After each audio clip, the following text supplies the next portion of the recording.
Tapi coba yang kontenkan itu apa yang menjadi reputasi dia sebagai gubernur. Reputasi sebagai gubernur. Di awal kita lihat tadi cuplikan seorang profesor ya, Profesor Karim namanya. Beliau kayaknya sih kontra ya, nggak pro dengan kebijakan-kebijakan Kang Deddy Mulyadi yang selama ini sangat menguntungkan masyarakat, kita lihat ya. Bahkan beliau pun untuk Kang Deddy menginstruksikan agar menghentikan konten-kontennya yang disebutnya itu pencitraan ya. Oke, kita lihat gimana videonya, statement yang dikeluarkan ataupun yang dikatakan Profesor Karim ini terhadap Gubernur Jawa Barat Kang Deddy Mulyadi. Oke, kita lihat videonya. Tapi coba yang kontenkan itu apa yang menjadi reputasi dia sebagai gubernur. Reputasi sebagai gubernur. Jadi apa yang sudah dikerjakan hasilnya gitu ya. Misalnya, saya membaca janji-janji dia dan saya catat janji-janji dia. Misalnya, dia akan tata rumah-rumah agar misalnya tidak menjadikan sungai itu alat membuang sampah. Sampai sekarang belum kedengaran. Beliau Belum ini suka kedengeran. banget ngurusin sekolah, guru gitu ya. Sampai anak nakal ngurusin rumah tangga. Pertanyaan saya, teori mana yang menjelaskan bahwa pendidikan karakter itu dilakukan pada usia remaja? Nggak ada. Pendidikan karakter itu pada anak usia dini, paling-paling SD gitu ya. Kalau sudah remaja begitu ya kenakalan remaja, bukan pendidikan karakter istilahnya. Maaf kalau saya sebagai pendidik tidak menemukan teori baru soal karakter. Pendidikan karakter itu anak usia dini gitu ya. Nah itu saya katakan tadi, kewenangan dipegang, kewenangan wajib. Tapi tidak mungkin keahlian itu serta-merta mencelok di kepala, nggak mungkin. Jadi tolonglah libatkanlah yang ahlinya.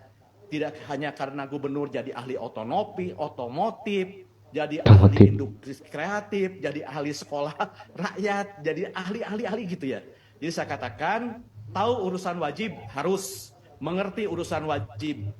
Wajib tahu, wajib mengerti, tapi dia menjadi ahli sesuatu belum tentu gitu ya. Jadi tolonglah gagasan-gagasan yang masih menjadi wacana, masih mentah, tidak perlu dideliver ke publik secara langsung, sebab itu kan jadi kontraproduktif. Kalau sekedar misalnya membangun kesadaran bahwa ada masalah, sudah cukup gitu ya. Jadi pabrik kecemasan kita ini sudah tanpa batas menurut saya. Jadi sekarang itu justru bagaimana sedikit-sedikit sajalah. Bagaimana misalnya janji beliau untuk menyelesaikan masalah dasar Jawa Barat selama 2 tahun.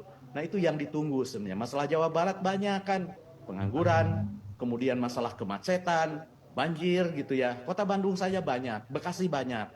Belum lagi masalah selatan, utara yang kesenjangannya lebar banyak gitu ya. Jadi jangan terlalu yang kecil-kecil, yang sensitif, sebab ya pasti kita tahu ya medsos ini kan punya echo chamber.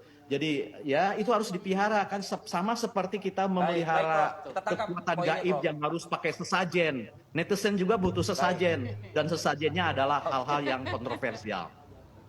Baik, saya tangkap maksudnya Prof. Karim ini, Bang Hendra Sam, Bang Nova, adalah janganlah bermain dengan editan yang durasinya 1 jam misalnya begitu. Tapi realkan saja, nggak usah diedit-edit yang durasinya 5 tahun kan gitu kan?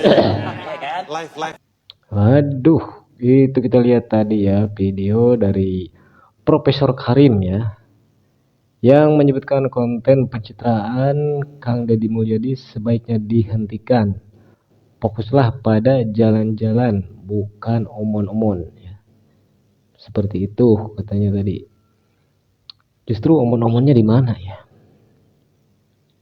Justru yang kita lihat selama ini, beliau langsung turun ke jalan tanpa omong-omong terlebih dahulu, langsung eksekusi ya.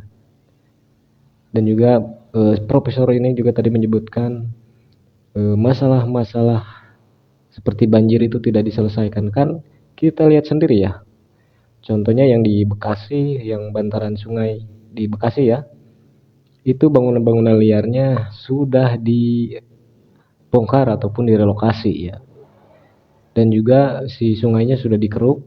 Nah itu bertujuan ataupun tujuannya untuk menghindari banjir ya, yang sudah bertahun-tahun menimpa Bekasi ini ya. Dan juga contohnya yang di Hibis Fantasi Bogor, tempat wisata itu dibongkar supaya apa? Supaya menghindari banjir ya, mengurangi debit air yang turun ke bawah. Contohnya saja setelah didirikannya bangunan Hibis itu, banjir yang luar biasa menimpa Kabupaten Bogor ya, seperti itu. Oke, mungkin segitu saja video saya kali ini. Buat kalian yang belum subscribe, silahkan subscribe terlebih dahulu agar kalian tidak ketinggalan video-video terbaru dari channel ini ya teman-teman. Oke, sekali lagi assalamualaikum warahmatullahi wabarakatuh.